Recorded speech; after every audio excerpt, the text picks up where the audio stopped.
possibly have done what he did in the face of adversity. I'm humbled by it, but I'm inspired by it too. You know, Scripture tells us, there's a powerful passage that says, clothe yourselves with compassion, kindness, humility, gentleness, and patience. Think of how much compassion it took for Stephen to summon within him after what had happened to him. Think of how much patience it must have taken. Think of the kindness and the gentleness with which he approached each person in the years after the event that happened here. And think of how much he taught us by his example. You can use words all day long, but nothing is more powerful than an example. Thousands, tens of thousands of people were directly taught by him and moved by him. So many officers who heard him tell them how important their work was, how sacred their work was. Millions of New Yorkers who gained from his example. We are different people because Stephen McDonald lived. It's as simple as that. He is one of the irreplaceable people in the modern history of New York City. And I wish he did not have to go through his ordeal. I wish we had not come to know him the way we did. But because we did, we were made better. My last conversation with him was so powerful to me because of the hope in his voice. He loved this department. Everyone knows that. He loved this department, the men and women in it. He loved the history and the tradition. But he believed this department was shepherding us to a better future. He believed that the NYPD was going to help us heal all the challenges and wounds of the past. He had such tremendous faith. And I hope that every officer who walks the beat out there feels his guiding hand on their shoulder. Because I certainly do. And I think there are millions of New Yorkers who have felt that feeling over the years. To the family, and I always say, Stephen's story is extraordinary, but it was not a solitary story. It is the story of an entire family. To all the family members, our profound thanks for what all of you have done for all of us. Patty, I always marvel at you. I marvel at everything that you've shown us. And I don't have to say it, but I think it bears saying. I imagine Stephen will be the first to say it. There's no way he could have done all he did. There's no way he could have uplifted us all without you. Let's thank Patty for all she has done.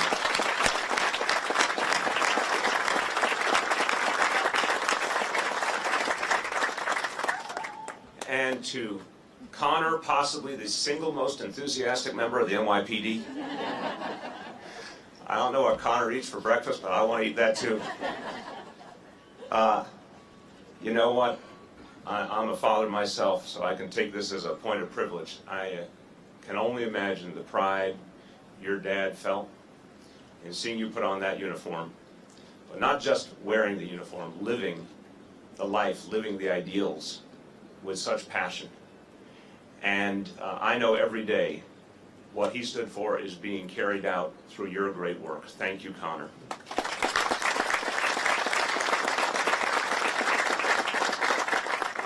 So I'll conclude with this. We'll put up this marker to help people remember, to help people contemplate the meaning of Stephen McDonald's life. I have no doubt when any one of us stops just for a moment, in this busiest of places, even for a New York minute, we stop and contemplate the life of Stephen McDonald. In that moment, we will be made better. We should try and take that moment as often as possible to live just a little bit as well and as powerfully and as beautifully as he did. Thank you, and God bless you all.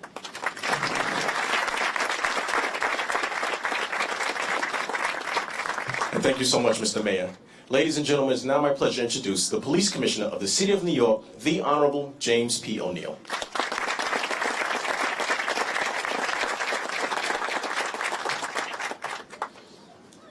Morning, everyone, and welcome to Central Park.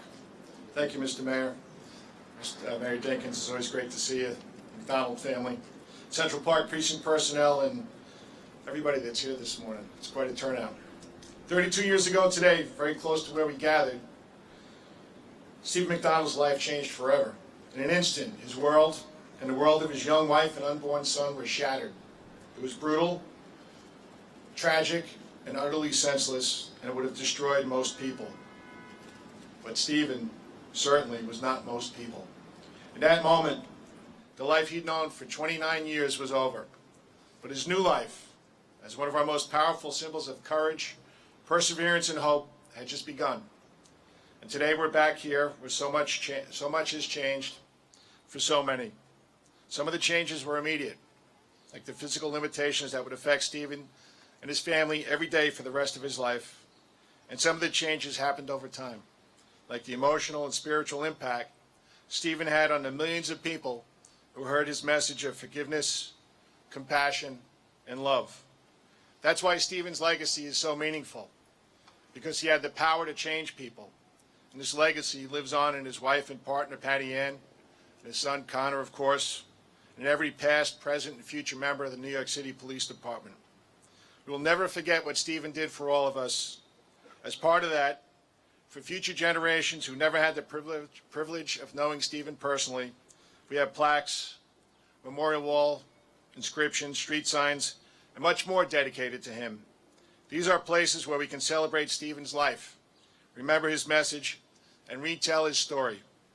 But I'd like to think that this site marker we're dedicating here today can serve a slightly different purpose. When we come to this area, the place where Stephen's life was changed forever, instead of thinking about he responded to what happened, think about what you would do. How would you respond if everything in your life changed in a flash? How would you react to the end of all that you knew and the beginning of something that was impossible to prepare for? We pray that we never have to endure what Stephen did, but we all face turning points. We all have moments when we have the choice between two extremes, and that choice will impact the course of our lives and the course of our lives around us also. We all know that choices Steve made. We also know that will never be another Stephen McDonald. Each of us has to decide for ourselves how we deal with adversity when we face it and what we're willing to do to overcome it. Stephen's example can be a guide, but remember, it won't be easy. It certainly wasn't easy for Stephen and his family, so we can't let that discourage us. Let this site, on the grounds near where the Sisters of Charity Convent stood 160 years ago and beneath our nation's flag, let this site be our reminder. We can persevere, we can keep moving forward, and we can come out stronger on the other side. Thank you again to Patty Ann, Connor, the extended McDonald family, to Katie. You got a couple weeks, you can change your mind.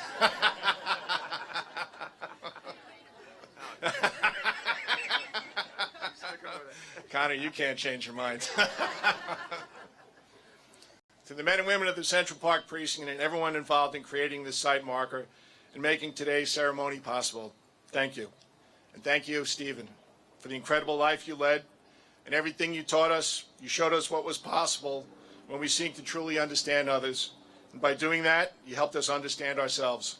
We miss you every day, but we know you're always with us. Thank you very much.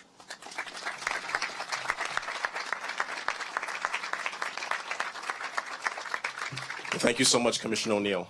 Ladies and gentlemen, we are always honored to have in our presence the wife of Detective Steven McDonald. Please welcome Patty Ann McDonald.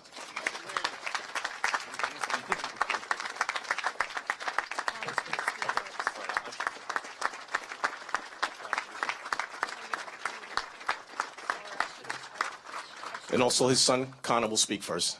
Hey, Connor. Okay, no reason to stand. It's pretty remarkable being here today, especially this site. We, as a family, we never really came here on this day, but my mother and I decided last year to change that. The first year not having Dad, so to be here as a family and friends. First off, I just want to thank the Central Park Conservancy, who, with the hard collaboration with the Central Park Precinct and the Parks Department, they were able to get this done in a timely fashion. leave it to my mom and I to procrastinate. My dad was always on top of things, so but it got done. To the mayor for being here, and the words that you said, I really can't begin to describe the admiration I have for you. It's been a long couple of years, and just your leadership, especially the last year and a half, coming at Dad's bedside when he was unconscious right before he passed, and you gave me a lot of hope and just a lot of love, and I appreciate everything you've done for my family through the last year and a half. To the commissioner, thank you so much for looking after me since my father passed. I lost a lot of hope sometimes when my father passed in January of 2017, but you and Chief Monahan have taken me under your wing. And I know it was my dad's goal to always get me inside 1 PP, and for you guys to do that, I know he's smiling down. So, but you've given me so much experience in this career, and I'll never be able to thank you enough. So, to Commissioner O'Neill and to Chief Monahan, thank you so much. I'd like to also point out there's a ranger here. I texted him last night, and he's been a ranger for the past 5 years, and I gotta say, the last few years of my dad's life, he was the biggest name in our house. Chris Kreider's here. Chris, thank you so much for being here and showing respect to my father. Like I said, this is a tough day. It's a very emotional day for my mother and I. You think about all the possibilities that could have happened this day 32 years ago, and it seems very senseless what happened and why it happened. It takes a lot for a human not to let his emotions get the best of you. And I can say one thing, my father suffered so much brutal hardship for every day from July 12th of 1986 until he went unconscious January 6, 2017 from respiratory failure because of being on that respirator for so long. But there was not a day that went by that he truly believed in the human spirit and what we all could do for each other. There's a lot of differences in the world, and there's a lot of emotions. And I can tell you right now that some might not agree with me sometimes, but I believe in everyone here, and I believe in everybody as a human being and the dignity of life. And we all have a chance to make this world a better place. And that's what my father always taught me every single day. There's a lot of times, 2, 3 o'clock in the morning, Mom would run in and she'd tell us to be quiet because him and I were having such philosophical debates about certain things. And there was one thing he always said to me, and I took this to heart every single day, and I try. I'm not perfect, definitely. Katie can attest to that. My mother can attest to that, but I'm not perfect. But there's one thing that I take from him every single day, and I truly believe that. And I truly believe if a man who was shot by a 15-year-old kid when he did nothing but just try to talk to him can live a life of love and compassion, I think we all can do that, and we all can sit down and talk to each other. And that's what my father did with Shavod Jones and his mother and his grandmother after the shooting. And the one thing my dad always told me is never let anger destroy your heart, and always understand that as he believed in Jesus Christ, that love is the way. And he said that to me every single day, and I truly believe that. And I'm going to end this with a reading that he, when we always had arguments, he would take out the book and he'd make me read this passage. And it's from Martin Luther King Jr. And as Catholics, different denomination as Martin Luther King Jr., my dad truly believed in this passage of what he said so long ago. And I think it can go for any time in the world's history. At times, we may feel that we do not need God. But on a day when the storms of disappointment rage, the winds of disaster blow, and the tidal waves of grief beat against our lives, if we do not have a deep and patient faith, our emotional lives will be ripped to shreds.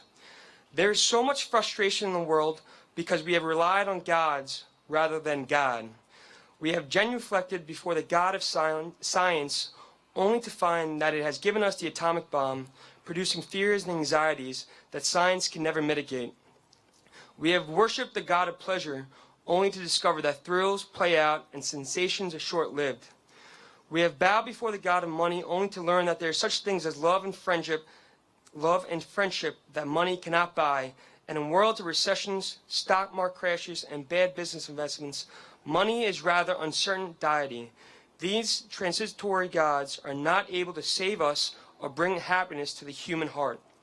Only God is able. It is faith in God that we must rediscover.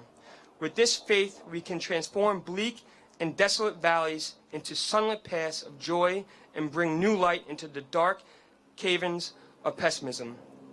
Is someone here on the brink of despair because of the death of a loved one, the breaking of a marriage, or the waywardness of a child? Why despair? God is able to give you the power to endure that which cannot be changed. Is someone here anxious because of bad health? Why be anxious? Come what may, God is able. Thank you all so much for being here. I love you very much. And here's my mother, the Mayor of Malvern, Patty McDonald.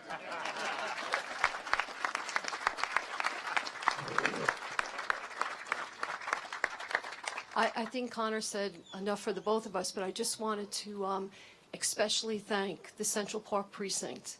When we came to you a couple of months ago to discuss this, you were right on top of it. And this means so much to me and Connor and to our families. And I am so grateful to you for doing what you did, and to the Central Park Conservancy. I know he's not here today, but Chris Nolan, who met with us, I just wanted to thank him for taking the time and to expedite and get the plaque done. Thank you very much.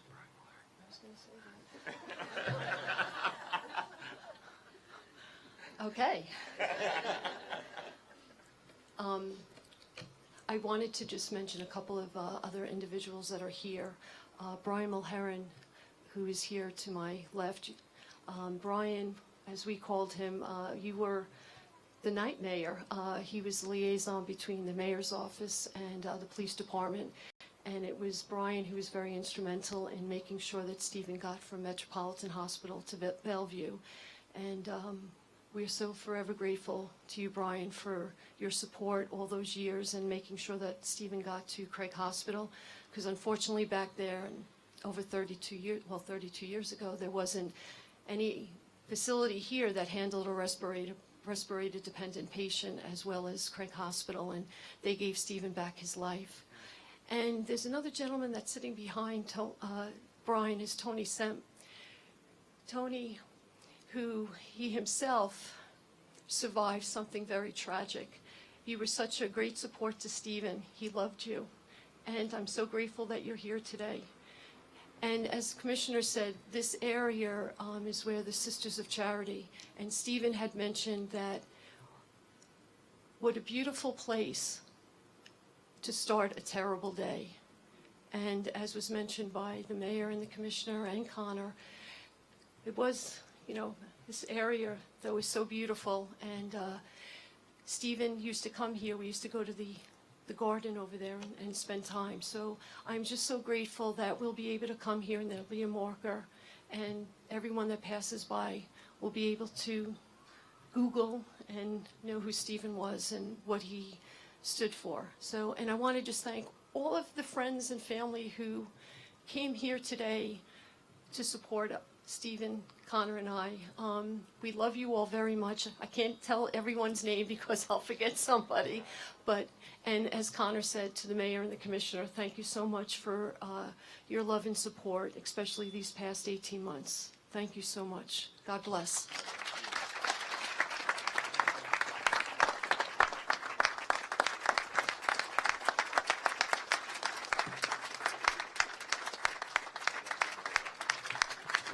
And thank you so much, Patty Ann and Connor. At this time, I would like to invite members of the McDonald family to join members of our dais at the plaque for the unveiling. Dais members?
everything? All right, you know. Oh, there he goes. Yes, he's got it.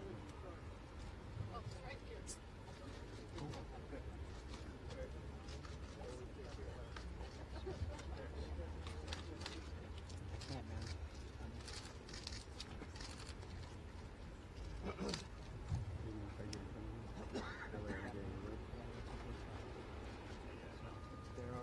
Detail, present, halt! Order, halt!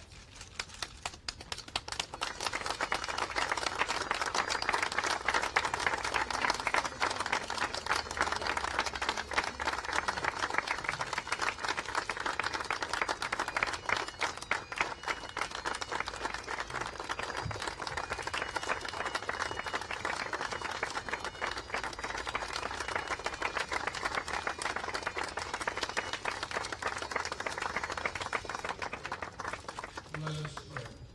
Great rest. Heavenly Father, we ask you to bestow your blessing upon this site marker. May it not be a reminder of death, but a reminder of the service of this brave man who taught us by his love and forgiveness to be better people.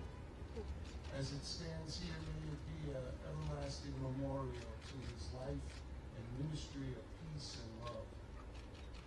May the Lord bless us and keep us. May he let his face shine upon us and be gracious unto us. May he grant us his peace and his love. May God bless the memory of Stephen and his family. May God bless the NYPD and as always, may God bless the United States of America. Amen. And thank you so much, my senior. Ladies and gentlemen, we ask that you remain where you are and join us in singing God Bless America, which will be led by Police Officer Gina Findlay.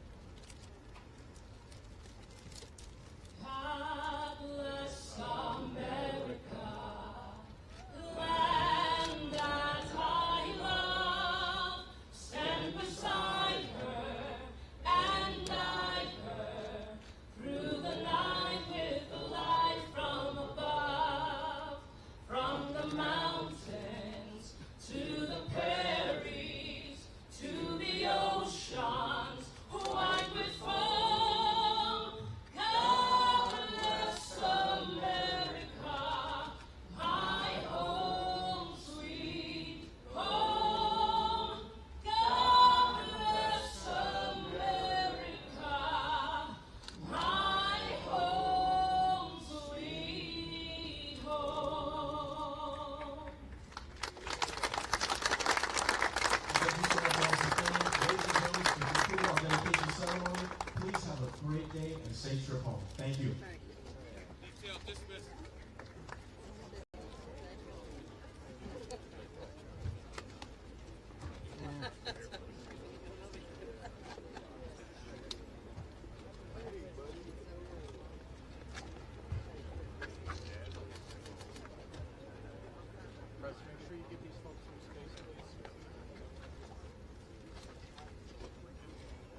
actually,